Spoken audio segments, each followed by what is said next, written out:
Anecdote assez significative en ce qui concerne votre personnalité, Adel, c'est pendant la Coupe d'Afrique des Nations, en 2012, lorsque vous quittez la sélection. Adel, vous quittez le Gabon en plein milieu de la CAN, alors que la Tunisie vient de se qualifier pour les quarts de finale. Ouais. À l'époque, on lit et on entend beaucoup de choses. On parle notamment d'un clash avec le sélectionneur Sami Trabelsi. Qu'est-ce qui s'est vraiment passé, Adel? C'est la fameuse Coupe d'Afrique où j'ai côtoyé coach Roland. Qu'est-ce qui s'est passé? Bon, déjà, cette CAN, je voulais pas trop y aller. Pourquoi? Parce que en préparation, j'avais vu certaines choses qui m'avaient déplu et voilà, moi j'ai fait toute ma carrière en Europe. Voilà, tu as une certaine hygiène de vie. Voilà, tu sais, tu te bats depuis que tu es petit, tu n'as qu'un seul but, c'est être footballeur professionnel et de faire en sorte de durer.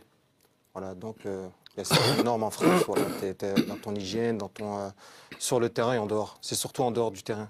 Voilà. Une carrière d'un footballeur se fait en dehors du terrain, dans sa façon de gérer son quotidien. Et donc, voilà, il s'est passé des choses. On était en stage à Dubaï. Voilà, donc là, premier signal. Je vois des joueurs qui se prenaient pour des Zizou, des Messi, des Ronaldo. Ouais, il y a beaucoup, ça. Bon, surtout nous, en Afrique, hein, comme on est. Coach, il sait comment ça se passe en Afrique. Je vois les gars à table, ils ne mangeaient pas comme moi. Je me dis, pourtant, il n'y avait pas de blanche, tu vois, pas de blanche, cuisse de poulet. Toi, il y avait classique, très très bon. En plus, c'était à Dubaï, hein, le luxe, parfait. Et je vois les gars, ils ne mangent pas. Je me dis, mais qu'est-ce qui se passe? Pourquoi ils ne mangent pas? Et je les vois, ils descendent avec des torchons, de grosses serviettes, tu vois, les serviettes de bain et tout. Ils descendent avec à table. Je dis, mais qu'est-ce qu'ils font? Et je regarde et je vois les mecs qui mettaient des gros morceaux de pain dans les serviettes. Et ils remontaient avec dans les chambres. Donc, ils restaient à table 10 minutes. Ouais, ils mangeaient rien. Là, il n'y avait même pas ce respect déjà. À l'époque, l'entraîneur, il en avait rien à cirer, quoi. Il n'y avait pas ce respect d'attendre le dernier qui mange pour monter dans les chambres. Voilà, on se levait tous à table, c'était comme ça. Et je les vois, ils montent. Et moi, un soir, j'ai le réflexe, je suis un des joueurs, je rentre dans leur chambre. Et qu'est-ce que je découvre à Dubaï? Des machines à panini, des tubes d'harissa, des fromages à vache qui rit, mais de chez nous. Donc c'est une autre marque. Des chichas. Je me dis, mais qu'est-ce que c'est ça? Les mecs, ils mangeaient pas à table, ils se faisaient des paninas, ils jouaient au rami et tout, ils fumaient la chicha dans les chambres. Je dis rien. Moi, je suis pas une balance, moi, je dis rien au sélectionneur. Je laisse les choses se faire. 2 jours après, avant dernier jour de stage à Dubaï, je rentre sur le terrain le matin, on s'entraîne à 9h et je sens ça puer l'alcool. Je me dis, mais qu'est-ce que c'est? Puis les séances, elles étaient nulles. Toi, on était nuls à l'entraînement. Tu joues une Coupe d'Afrique 15 jours après, quoi. Toi, j'ai fait 5 Coupes d'Afrique dans ma carrière. On avait un coach, Roger. C'est Roger, tout le monde connaît Roger, comment il est. D'ailleurs, si on l'a gagné, c'est un peu grâce à lui aussi. Hein. Et je vois le coach, il dit rien, ça sentait l'alcool. Il y avait des joueurs, ils étaient sortis la veille, ils se sont battus en discothèque. Les flics sont venus pour récupérer ces joueurs à l'hôtel. Ils les ont pas trouvés parce qu'on était sur le terrain. Et les gars, ils sont en train de vomir leur trip sur le terrain. Ils étaient sous.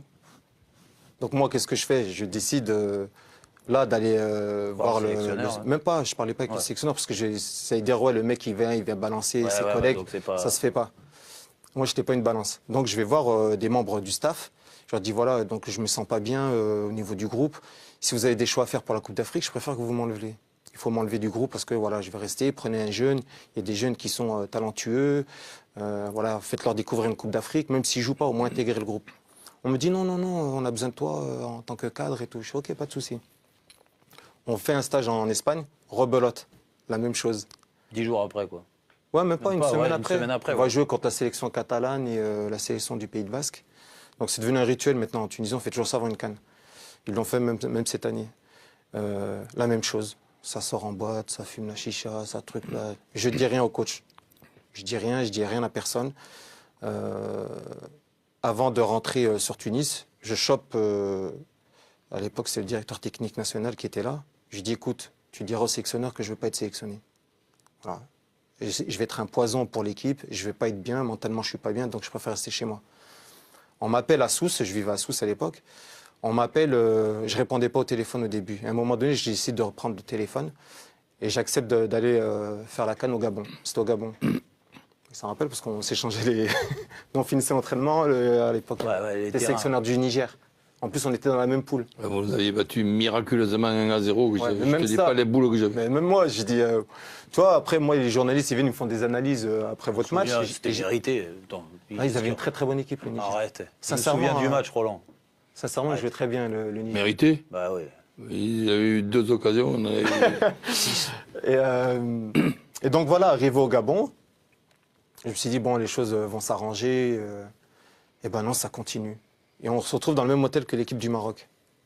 Donc c'était l'hôtel qui Et appartenait vous vous qualifiez un peu dans la Ouais, poule. on se qualifie. Le Maroc Dernier. sort au premier tour. Ah ouais. Ouais. Mais les Marocains, c'était pire que nous. Hein.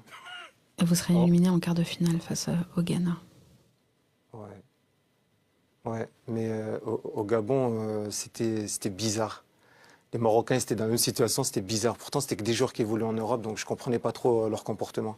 Et donc, les Tunisiens, je chope à nouveau le directeur sportif. Je dis, écoute, voilà, j'en peux plus. On va jouer un quart de finale. Je préfère me retirer. Donc, je vois le président de la fédération, je vois tout le bureau, je vois le coach. Et voilà, je le dis, j'avertis, je dis voilà, demain, je vais annoncer que je quitte la Coupe d'Afrique parce que je ne peux pas. Est-ce que j'ai votre accord?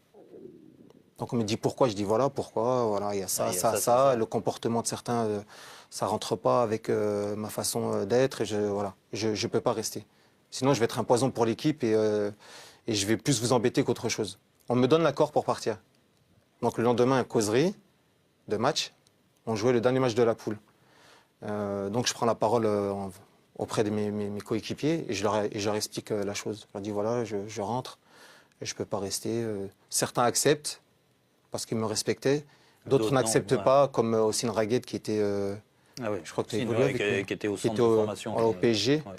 Lui, il ne comprenait pas trop parce que voilà, c'était comme mon petit frère et on s'entendait très très bien. Il me disait de rester au moins pour aider l'équipe, mais je ne pouvais plus. Donc j'annonce à tout le monde. Voilà. Et après, c'était le début. C'était une misère totale. On m'a traité de déserteur.